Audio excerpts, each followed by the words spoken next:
Hey guys, welcome. On today's video, we're going to talk about how I used to mask my depression and anxiety as a teen. This is the second video in this series that I'm doing where I'm unpacking kind of my past of when I started really with my depression and anxiety. So I'm sharing that journey with you and I hope you'll join me.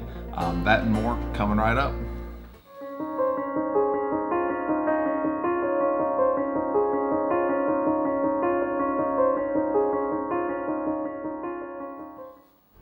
So welcome back.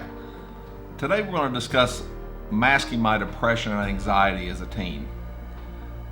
I really, a couple months ago, started going back and thinking about, man, how did I get so screwed up? What is wrong with me? And I think that's a normal feeling really that we go through and we think, how did I get here? Have you ever done that in your life to where you're just moving along and then you wonder, how did I get to where I am at this moment? Well, that's what I've been doing, and I've been kind of unpacking that, and I'm taking you along with me on this journey. This journey is going to start back after my childhood and my dad leaving, my parents getting divorced, my mom getting remarried, me not feeling that great and welcoming in my own home. And now we're going to fast forward to my teen years. And it kind of really started when I started looking back to how I was going to write this and talk about it. It really started in 7th grade. When we first left grade school, our grade school was right across the alley from our home, so it still felt safe because it was close. And our junior high was just down the street. But when I started in 7th grade, that's when I realized that, man, my depression and anxiety, even though I didn't know what it was, really started to ramp up.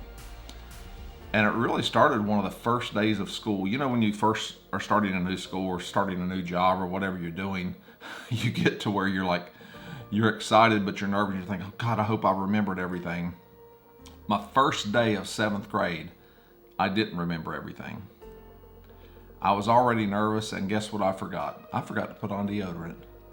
And that may sound funny, and it does now that I think about it. But by about the 2 or 3 hours after being at school, I started getting paranoid about, man, I didn't put on deodorant. So when you start feeling that way, you start thinking, man, do I smell? And I couldn't wait till lunchtime because I didn't live that far from the school and we were allowed to go off campus for lunch. I ran home, washed my armpits, and put on deodorant. The reason I'm bringing that up is because that evening when I got home is when I first in my life started making lists. I made a list of what I needed to do every morning before I went to school so that I wouldn't forget. And I'm not talking about just major things. I'm talking about I put down brush my teeth, wash my face, put on deodorant, make sure I have my books. I mean, I had everything listed. And I even went one step further. I wrote several of these and made little cutouts of them out of paper and had them lined up in my drawer to where I had to check off this list every morning. No one else made me do this, I did it myself. And that's when I really started my OCD behavior also. I don't realize how much of a screwed up kid that I was, but maybe it's normal, but it was normal to me. So as the year went on, I still, things are going on in my life. I'm still not happy at home. Things are still going problematic for my sister, and my mom and dad are still at odds, and I'm a little bit older now, so I'm used to it as you can get when your parents are fighting constantly. And like I said before, my friends didn't even realize it because I didn't talk about it. But I'll never forget when we were going to have our first dance in the 7th grade. And my sister she was 2 years older, so she had an older boyfriend that was her age. And he was dropping me off somewhere, I can't remember, but he said, hey, you going to the dance? Yeah, he said, do you want this to take with you? And it was a bottle of vodka. And it was Popov vodka, I'll never forget it. I said, yeah. I'd never tried anything in my life. Well, me and my little buddies decided we were going to walk to this dance, and beforehand we were going to drink this vodka. So we did. And I realized very soon that, man, if I drink this stuff, it tastes like shit. But man, it makes me not remember shit either. It makes me not feel bad about myself. It makes me feel confident. It makes me feel all these other things. So the taste really, I can deal with it because it's better than the other stuff that I'm dealing with. And that's when I started my journey of drinking, was when I was just in 7th grade. And this continued for years. I learned that that would mask how I was really feeling, because that would be my escape. I could escape from my thoughts, my feelings, and it almost felt like it gave me an edge because I wasn't afraid to talk to girls. I wasn't afraid to do things that I would normally be afraid to do. I would actually dance at a dance, and I wasn't afraid to do it, but that was liquid courage. But I realized that drinking allowed me to get noticed. And I look back on it now and how sad and how many times young people are doing that today.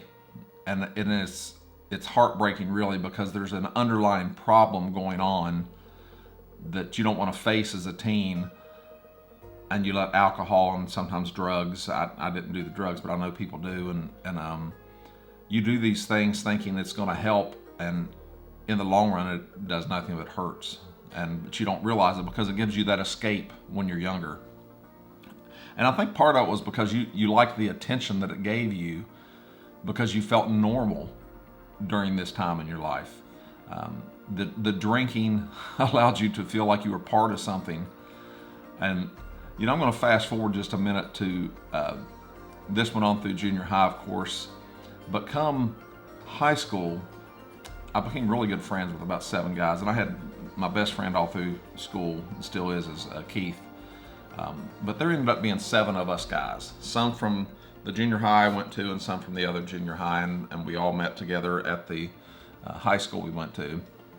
And we became like inseparable. We were together all the time. But one thing that we did every weekend was we went to Keith's house, and his older brother would buy us alcohol and beer, and we would drink.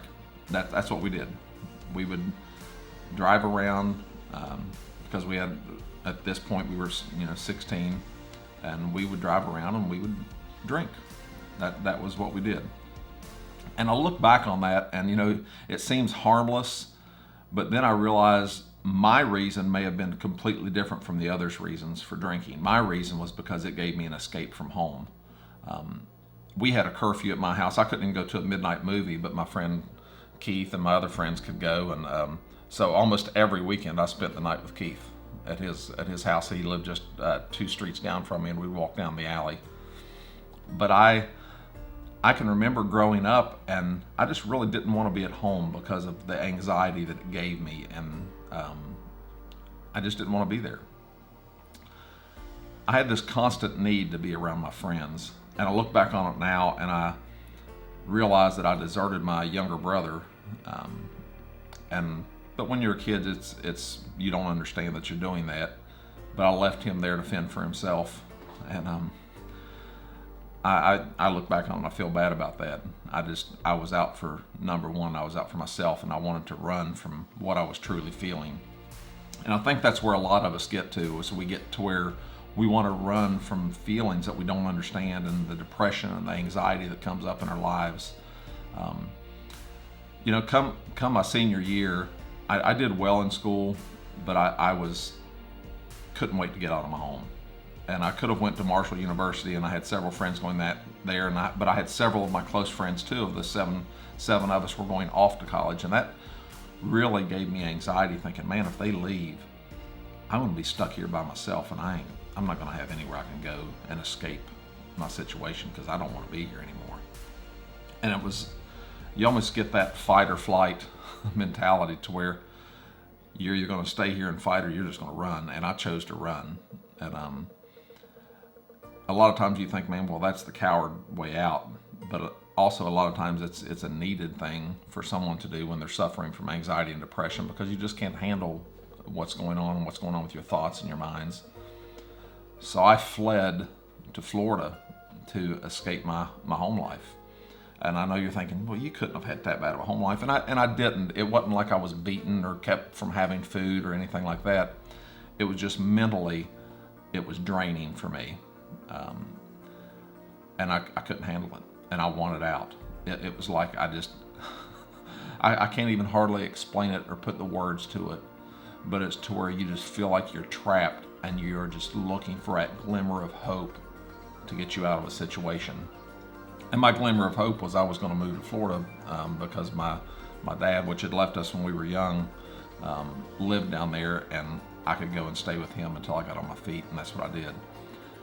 My next video, I'm going to go deeper into that and what happened with me when I first moved down there. But I wanted to kind of give you a background, and I know this video may not be the most exciting rah-rah video, but I kind of wanted to show you the progressions that we go through on our journey with depression and anxiety and being OCD and manic depressive and all these other things that we handle and deal with. Not all of us, but I know I have. And I kind of wanted to share you the journey of where it's taken me so that you can realize that it's okay to talk about.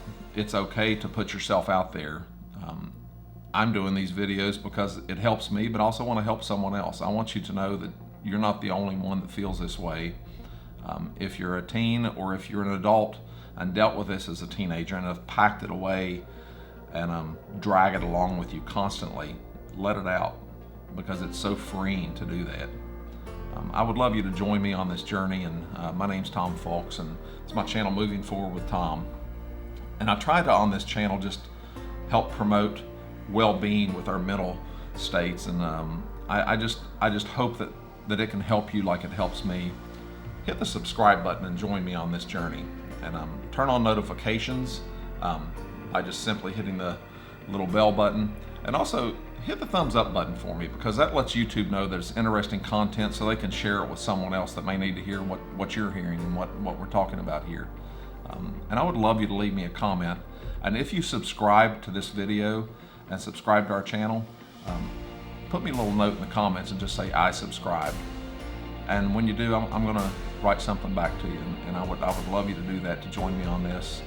But until next week, just do me one favor, and let's just keep moving forward. Thanks.